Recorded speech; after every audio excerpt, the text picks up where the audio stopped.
Assalamualaikum warahmatullahi wabarakatuh. Perkenalkan, nama saya Rizka Marran, mahasiswi semester 5 Fakultas Perikanan Universitas Andi Jema Palopo dengan NIM 1803542430015.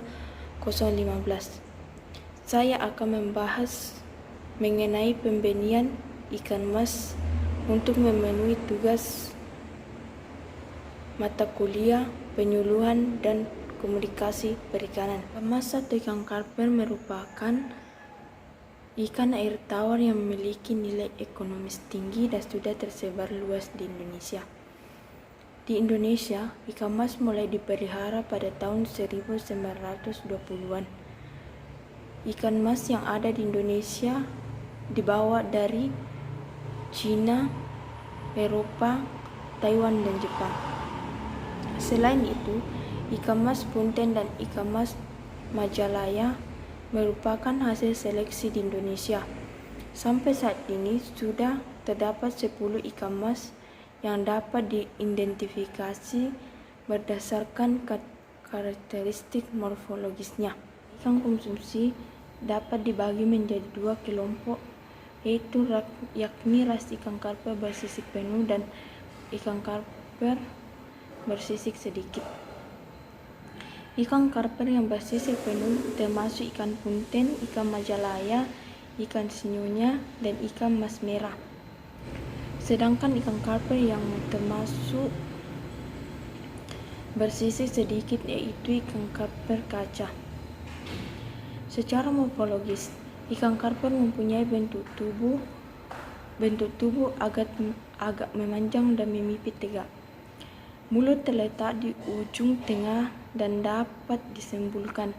Bagian anterior mulut terdapat 2 pasang surut berukuran pendek. Umur seminggu, larva kemudian ditangkap dan dipindahkan ke kolam pendederan 1 dengan padat penyebaran 300-400 ekor untuk dipelihara selama 2-3 minggu hingga mencapai ukuran 1-3 cm.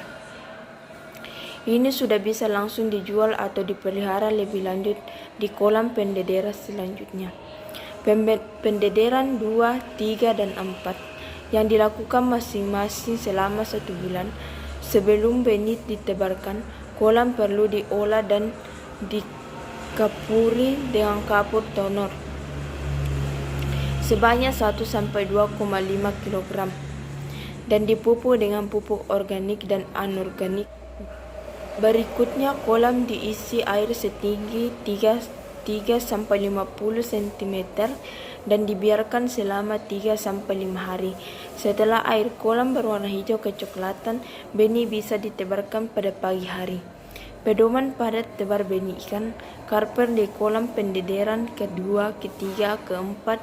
Penebaran benih ukuran 2-3, 33, 3-5, 5-8 pada tebar ekor, 50-70, 25-50, 3-5 pemanenan ukuran cm, 40-20.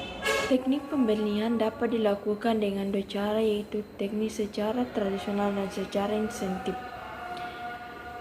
Meteran bagian tengah dan cara tahapan yang berkembang berdasarkan teknik pelaksanaannya.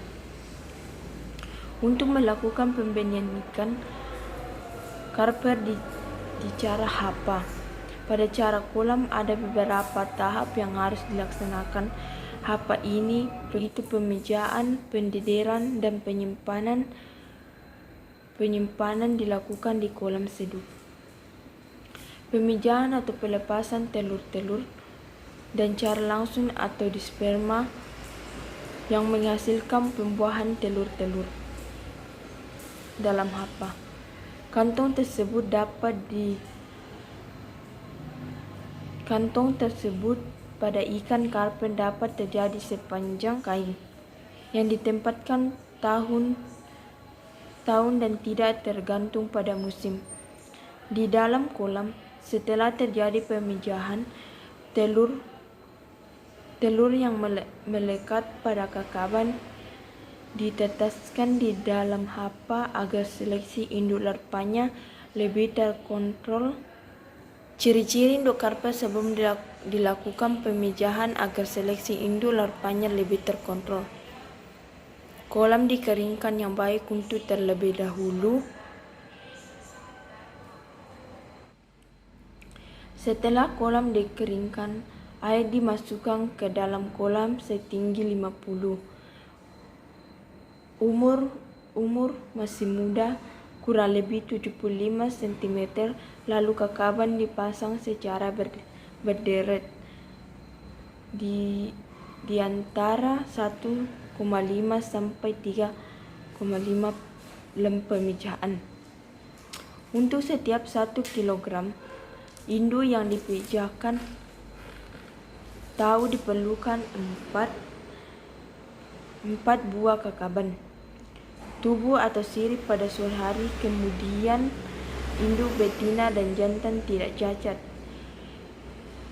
Ikan karper dengan perbandingan berat 1:1 yang sudah induk betina yang siap memijah. Perutnya membengkak dan terasa setelah pemijahan. Induk ditangkap dan dikemlem bila diraba, sedangkan induk jantan balikan ke kolam induk untuk dipelihara lebih lanjut.